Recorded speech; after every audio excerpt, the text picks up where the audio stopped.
ಯೋಗೇಶ್ ಗೌಡ ಹತ್ಯೆ ಪ್ರಕರಣದಲ್ಲಿ ವಿನಯ್ ಕುಲಕರ್ಣಿ ಮತ್ತು ಇತರ ಆರೋಪಿಗಳದ್ದು ಜಾಮೀನು ಅರ್ಜಿ ಮತ್ತು ವಿನಯ್ ಕುಲಕರ್ಣಿ ಅವರು ಸಂಬಂಧಪಟ್ಟಂತೆ ಶಿಕ್ಷೆಗೆ ಅಂದರೆ ಇಂಥ ಏನು ವಿಶೇಷ ನ್ಯಾಯಾಲಯ ಏನು ಶಿಕ್ಷೆ ಕೊಟ್ಟಿತ್ತು ಅದಕ್ಕೆ ತಡೆ ಕೊಡಬೇಕು ಅಂತ ನಮ್ಮದು 2 ಅರ್ಜಿಗಳು ಸಲ್ಲಿಸಿದ್ವಿ. ಆ 2 ಅರ್ಜಿಗಳನ್ನ ಮಾನ್ಯ ವಿಭಾಗೀಯ ಪೀಠ ಅಂದರೆ ಡಿವಿಷನ್ ಬೆಂಚ್ನ ಹೈಕೋರ್ಟ್ನ ಡಿವಿಷನ್ ಬೆಂಚ್ ಇವತ್ತು ಅಲೋ ಮಾಡಿ ಒಂದಷ್ಟು ಕಂಡೀಷನ್ಸ್ನ ಸಹ ಇಂಪೋಸ್ ಮಾಡಿದೆ. ಅದರಲ್ಲಿ ನಮ್ಮದು ನಾವು ಮುಖ್ಯವಾದಂಥ ವಾದ ಮಂಡನೆ ಮಾಡಿದ್ವಿ. ವಿನಯ್ ಪ್ರಮುಖವಾಗಿ ಸಿ ವಿ ನಾಗೇಶ್ ಅವರು ಹಿರಿಯ ವಕೀಲರು ವಿನಯ್ ಕುಲಕರ್ಣಿ ಪರವಾಗಿ ವಾದ ಮಾಡಿದರು. ವಿನಯ್ ಕುಲಕರ್ಣಿ ಅವರು ಈ ಪ್ರಕರಣದಲ್ಲಿ ಯಾವುದೇ ರೀತಿಯ ಪಾತ್ರ ವಹಿಸಿಲ್ಲ. 2016ರಲ್ಲಿ ಆಲ್ರೆಡಿ ಬೇರೆ ಅಂದರೆ ಲೋಕಲ್ ಪೊಲೀಸರು ಧಾರವಾಡ ಪೊಲೀಸರು ಈ ಕೇಸ್ನ ತನಿಖೆ ಮಾಡಿ ಬೇರೆ ಆರೋಪಿಗಳ ವಿರುದ್ಧ ದೋಷಾರೋಪಣಾ ಪಟ್ಟಿನ ಸಲ್ಲಿಸಿದ್ರು ಅನ್ನೋದನ್ನ ಅಲ್ಲಿ ಅದಾದ ನಂತರ 4 ವರ್ಷಗಳ ನಂತರ CBIಗೆ ಈ ಪ್ರಕರಣ ಹಸ್ತಾಂತರ ಆಗಿತ್ತು. ಅಲ್ಲಿ ವಿನಯ್ ಕುಲಕರ್ಣಿ ಅವ್ರನ್ನ ಈ ಪ್ರಕರಣದಲ್ಲಿ ಸಿಲುಕಿಸಲಾಗಿತ್ತು. ವಿನಯ್ ಕುಲಕರ್ಣಿ ಅವ್ರಿಗೂ ಯೋಗೇಶ್ ಗೌಡ ಹತ್ಯೆ ಪ್ರಕರಣಕ್ಕೂ ಯಾವುದೇ ರೀತಿಯ ಎಳ್ಳಷ್ಟು ಸಹ ಪಾತ್ರ ಅವ್ರದ್ದು ಈ ಪ್ರಕರಣದಲ್ಲಿ ಇಲ್ಲ ಅನ್ನೋದು ಪ್ರಮುಖವಾಗಿ ಸಿ ವಿ ನಾಗೇಶ್ ಸರ್ ಅವರು ವಾದ ಮಂಡನೆ ಮಾಡಿದರು. CBIಯಿಂದ ಹೆಚ್ಚುವರಿ ಸಾಲಿಸಿಟರ್ ಜನರಲ್ SV ರಾಜು ಅವರು ಸಹ ಬಂದು ವಿನಯ್ ಕುಲಕರ್ಣಿ ಅವ್ರ ಪಾತ್ರ ಇದೆ ಈ ಕೇಸಲ್ಲಿ ಅನ್ನೋದು ವಿಚಾರವನ್ನು ವಾದ ಮಂಡನೆ ಮಾಡಿದರು. ಎಲ್ಲ ಅಂಶಗಳನ್ನ ಪರಿಗಣನೆ ಮಾಡಿ ಇವತ್ತು ಮಾನ್ಯ ಉಚ್ಚ ನ್ಯಾಯಾಲಯ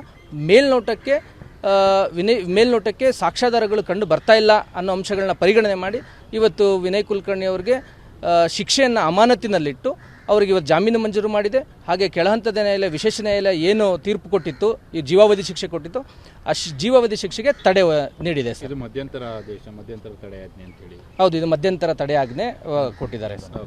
ಮೇಲ್ಮನವಿ ಅಂದರೆ ಈ ಹೈಕೋರ್ಟ್ನಲ್ಲಿ ಮೇಲ್ಮನವಿ ಸಂಪೂರ್ಣವಾಗಿ ವಿಚಾರಣೆ ಮುಗಿಯುವವರೆಗೆ ಸಹ ಅಂದರೆ ಇಲ್ಲಿ ಮೇಲ್ಮನವಿ ಅಂದರೆ ಇತ್ಯರ್ಥ ಅಂದರೆ ಕೆಳಹಂತದ ನ್ಯಾಯಾಲಯ ಕೊಟ್ಟಿರುವಂತಹ ತೀರ್ಪು ಸರಿ ಇದೆಯೋ ಅಥವಾ ತಪ್ಪಿದೆಯೋ ಅನ್ನೋದನ್ನ ಮಾನ್ಯ ಉಚ್ಚ ನ್ಯಾಯಾಲಯ ಇಲ್ಲಿ ಮರುಪರಿಶೀಲನೆ ಮಾಡಬೇಕಾಗುತ್ತೆ. ಅಂದರೆ ಎವಿಡೆನ್ಸಲ್ಲಿ ರೆಕಾರ್ಡ್ ಮಾಡಿರೋದನ್ನ ಮತ್ತೆ ರೀಅಪ್ರಿಷಿಯೇಟ್ ಮಾಡಬೇಕಾಗುತ್ತೆ. ಅದನ್ನು ಮಾಡೋವರೆಗೂ ಸಹ ಟೈಮ್ ಹಿಡಿಯುತ್ತೆ. ಇಲ್ಲಿ ಹೈಕೋರ್ಟಲ್ಲಿ ಇದು ತುಂಬ ಹಳೆ ಅಪೀಲ್ಗಳು ಸಹ ಪೆಂಡಿಂಗ್ ಇರುವಂಥ ಸಂದರ್ಭಗಳು ಇದ್ದಾವೆ. ಅದೆಲ್ಲ ಮುಗಿಯೋವರೆಗೂ ಸಹ ಈ ಸದ್ಯಕ್ಕೆ ವಿಚಾರಣೆ ಕೈಗೊಳ್ಳೋಕ್ಕಾಗಲ್ಲ. ಅದು ಇತ್ಯರ್ಥವಾಗುವವರು ಸಹ ಆಗೋವರೆಗೂ ಇವ್ರದ್ದು ಶಿಕ್ಷೆಯನ್ನು ಅಮಾನತಿನಲ್ಲಿಟ್ಟು ಇವ್ರಿಗೆ ಜಾಮೀನು ಕೊಟ್ಟಿದ್ದೀವಿ ಅಂತೇಳಿ ಇವತ್ತು ಆದೇಶ ಬಂದಿದೆ. ಇವತ್ತು ಏನಾದರೂ ಬಿಡುಗಡೆ ಆಗುವಂಥ ಸಾಧ್ಯತೆಗಳೇನಾದರೂ ಇದೆ? ಯಾಕೆಂದರೆ ನೀವು ಕೇಳ್ತಾ ಇದ್ರಿ ಆಪರೇಟಿವ್ ಪೋರ್ಷನ್ಸ್ನ ಸಲಿಕೆ ಮಾಡಿಕೊಟ್ರೆ ಇವತ್ತೇ ಬಿಡುಗಡೆ ಮಾಡ್ಕೊಳ್ತೀವಿ ಅಂತೇಳಿ, ಇವತ್ತೇನು ಸಾಧ್ಯತೆಗಳಿದೆಯಾ? ನೋಡಬೇಕು ಸರ್, ನಮಗೆ ದೃಢೀಕೃತ ಪ್ರತಿ ಸಿಗಬೇಕಾಗುತ್ತೆ. ಮಾನ್ಯ ಉಚ್ಚ ನ್ಯಾಯಾಲಯ ದೃಢೀಕೃತ ಪ್ರತಿ ಸಿಕ್ಕ ನಂತರ ನಾವು ಅಲ್ಲಿ ವಿಶೇಷ ನ್ಯಾಯಾಲಯಕ್ಕೆ ನಾವೊಂದು ಅರ್ಜಿನ ಸಲ್ಲಿಸಿ ಈ ಪ್ರಕರಣವನ್ನು ಈ ಥರ ಹೈಕೋರ್ಟಲ್ಲಿ ಇವತ್ತು ಆದೇಶ ಆಗಿದೆ, ಅದಕ್ಕೆ ನೀವು ತಗೊಳ್ಳಿ ಅಂತ ನಾವು ಮನವಿ ಮಾಡಬೇಕಾಗುತ್ತೆ. ಅದು ಆದೇಶದ ದೃಢೀಕೃತ ಪ್ರತಿ ಸಿಕ್ಕ ನಂತರ ನಾವು ಅದನ್ನು ತೀರ್ಮಾನ ತಗೊತೀವಿ ಸರ್. ಅಣ್ಣ, ಇನ್ನೊಂದು ಇವರು CBI ಕಡೆಯಿಂದ ಅವರಿಗೆ ಈಗ ಹೈಕೋರ್ಟ್ ಈಗ ಏನು ತಡೆ ಕೊಟ್ಟಿದೆ ಅದರ ವಿರುದ್ಧವಾಗಿ ಅಥವಾ ಅದರ ಸುಪ್ರೀಂ ಕೋರ್ಟ್ ಹೋಗೋ ಅವಕಾಶ ಇದೆಯಾ? ಇಲ್ಲ. ಈ ಆದೇಶದ ವಿರುದ್ಧ ಅವರು ಮೇಲ್ಮನವಿ ಸಲ್ಲಿಸೋಕೆ ಅವರಿಗೆ ಕಾನೂನಲ್ಲಿ ಅವಕಾಶ ಇದೆ, ಸಲ್ಲಿಸಬಹುದು.